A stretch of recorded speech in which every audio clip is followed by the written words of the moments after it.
Hi, everyone. Welcome back to another episode of the Nav.it Files. I'm Maya here with Erin. Hey, Erin. Hey, Maya. Hey, everyone.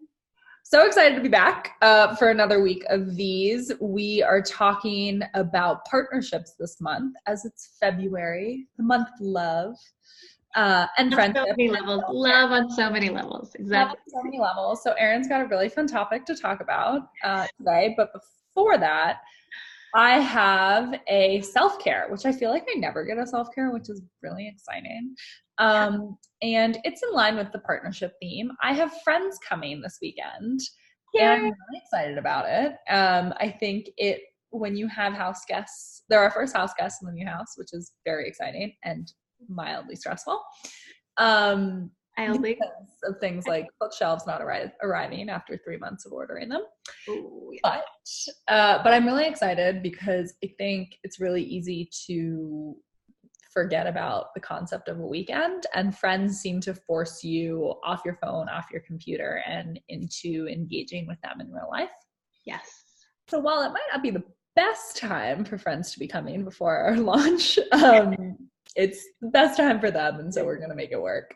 And I think it also really forced me to be uber productive in my first few days this week. I have checked off so many things in not more time than I would have, it's not like I've woken up at 5 a.m. or something. Right. I've just been uber productive. So I'm thinking that I'm going to become Swedish and roll with the 4-day work week mentality. Is it 12 hours for 4 days? How do they do it? I don't even know. I don't think they even add more hours in the day. I think it's just that stress. How many people are really that productive on a Friday afternoon? Amazing. Or honestly, a Tuesday afternoon. I feel like Tuesday is also kind of a lag. So that's interesting. About it, you can really push yourself to get everything done in 4 days. I mean, yes. One thing that motherhood makes you do, it makes you be much more efficient. It's different. But I would say I also believe everyone should just knock off at 3:30 on Friday. Nothing gets done between 3 and 5 on a Friday. Why bother? Totally. And then you just see people staring miserably at their computers and not doing anything. That doesn't help. I purposely, everybody knows that I'm into my self-care massages and facials. Yeah. Yes. Schedule them on Friday at late afternoon. Perfect. Because I don't want to disrupt my weekend with John. So I mean, he has to be at work until 6. So yeah. Perfect. Yeah. Actually, I have another self-care for us at the next episode because reward painful. We were just doing this for our app. This kind of how you solidify a habit is, and especially something you don't, that's not as fun. You have something that triggers it, Friday afternoon is the trigger. You have the reward for doing whatever you need to do by Friday afternoon, which is the massage. And then when you plan out your week, Friday is the trigger, so you get all your work done before that. So it's this reoccurring theme. So the reward is really important as an incentive to continue building habits. Yeah, it's kind of like having friends come, right? It's you want to be fully present with them, therefore you're going to get all of your work done before they come. Totally. I love it. The other thing that's fun about friends visiting your city is that I always see my city differently through someone else's eyes. Totally true. I just learned today that you can have breakfast on the ski mountain. Oh, wait, up at the... Why would I have... Yeah, Roundhouse. Yes. So I knew you could have lunch, but I've never had breakfast there. Yeah, that's awesome. Yeah. So John was like, yeah, but I'm why haven't we done that? He's like, well, the tickets just to go if you don't want to ski are $30. I was like, oh, we can just hike before the lift starts and we can go early. We can hike up. And he's like, no. I would you're crazy. So I don't have to pay $30. You and I, Baldy. No, I can't. Yeah, I mean, I used to run it every morning in the winter, and you have to do it before the lift at 8 a.m. open, so you do it in the dark.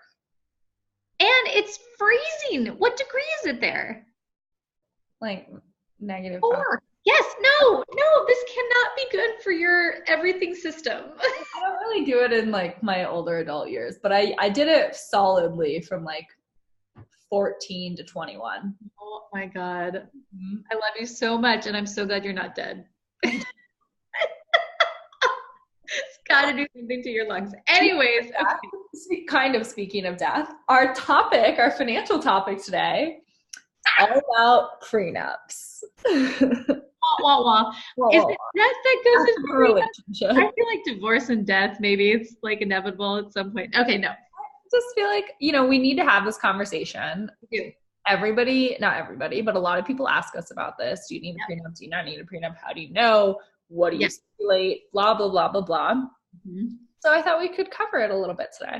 I love it. And in line with partnerships in this month, I think I say this often, but I have been happily married and I have been happily divorced. And there's just a reality in partnerships that sometimes they're meant to last and sometimes they're not. So I totally agree. I love this subject.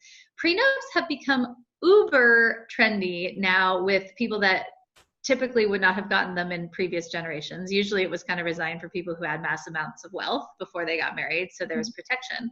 But now I think that because women are, and we talked about this a lot since the 1970s, women can actually make their own money. Now there's two incomes and two pots of wealth are coming into a relationship. Yeah, it's this generation is really much more proactive about getting prenups. And okay, but what do you want to talk about exactly? Ask me questions.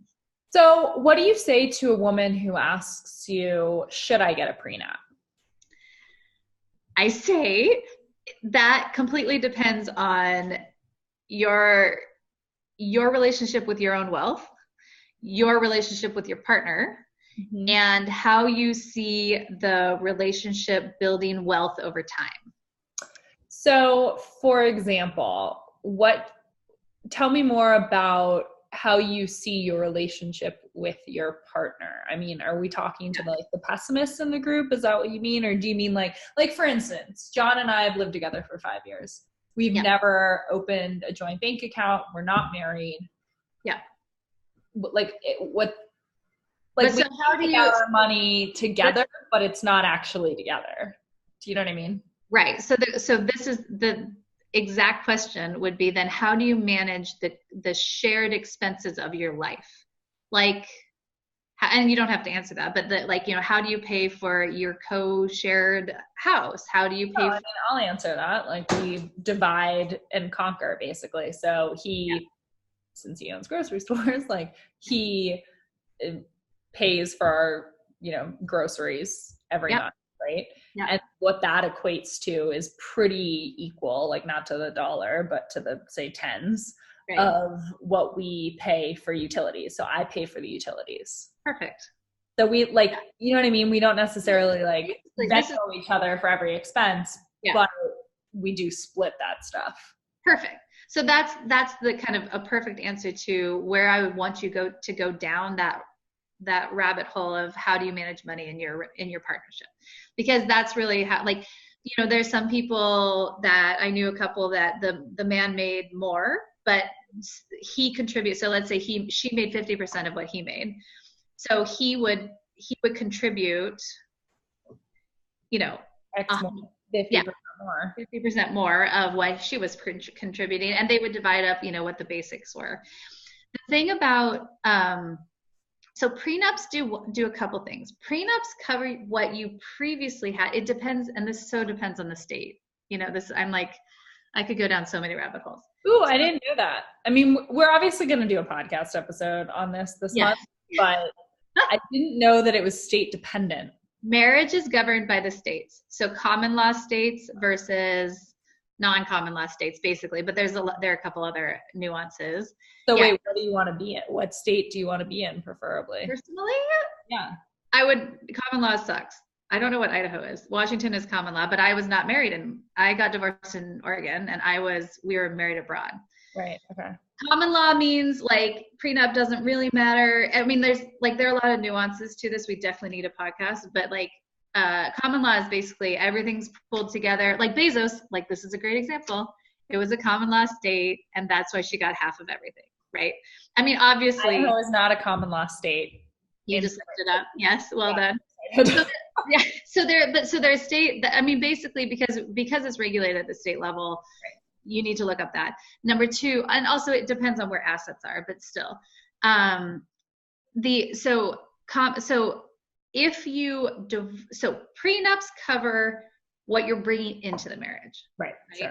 And right. then you need to decide what happens with the wealth that you grow during the marriage, right? And that becomes more a complicated, that's my point about that conversation. So for example, you can put things at only one person's name. So maybe you decide, I'm married to you, John, but I'm going to go invest my property in Texas. Sure. And it's my money, it's my choice, it's my, my portfolio, it's in my name. So in a common law state, it would still be his, but in a non-common law state, that's only in your name. Got it. No, and I mean, I think that makes sense. Like, we obviously we're young enough that we can buy property independently, but we have bought property together, and we just divvied it up, and that's how we did it. And perfect. You can do those kinds of things without being married, for sure. And I mean, obviously, neither of us would keep the property anyway if we got divorced. So, right, exactly. I think the bigger, in terms of partnership, I think that's why having these conversations, like, how do you want to grow wealth as a couple, like as the partnership, the marriage of you two? How does that entity want to grow wealth? Like, are your interests, is that entity like a business? Is that business interested in, retirement, savings, stock market, like portfolio investing? Are you I really think you should manage it like a business, right? Or do you want to diversify, and real estate's, part of that game? And how does that business want to make money? Yeah. And then the conversation as you should have together is, and then how do you individually want to make money? And are all your eggs in one basket? Are all your eggs in, I'm going to grow the partnership money and the relationship and the wealth in the business? Or we have separate assets and we do different things. Like, for example, you're an entrepreneur. Mm-hmm. If is he going to, this is like, meta, but is he contributing money into that? Not really, that's kind of your wealth building thing, right? And so you kind of have these kind of conversations of the entity as a couple and the individual, and how you guys all want to play that. Yeah, no, I think it's an interesting conversation. I think it becomes more interesting when you have one partner that's pretty vehemently against the prenup idea. Yes. Right, because there are all of these like psychological components that I think come into play too, of like, well, why do you think we're going to get divorced? And I don't really think it has anything to do with you breaking up your marriage. I think it has everything to do with like preserving your legacy in the way that you both agree to do so at the start of the marriage. Like, you can always amend a prenup too. Like, it's not like that's unheard of. You can always get a postnup. Like, you don't have to do it before you get married. Right. But there's something to be said about treating, like you said, your person or your romantic relationship like a business relationship. I mean, my mother always used to tell me, like, who you marry is the most important business relationship we'll ever have. And I think that's true. I love it. I say it all the time. Yeah. That the legal structure of a general partnership is the exact same legal structure as a marriage. Yeah. Like, liabilities, the responsibilities, the assets, the debt, all of that it's a small little business, and the business of growing your family wealth. Right. It's so interesting. Yeah. So interesting. Navigating the personal. So this is the thing. You can distill it down to the money conversation, but you're right. Like, the key is actually the personal negotiation and navigation of that. Right. And I would say the one thing that I have seen is, when you pull it out of, do you love me? Do you not love me? Do you think we're going to break up?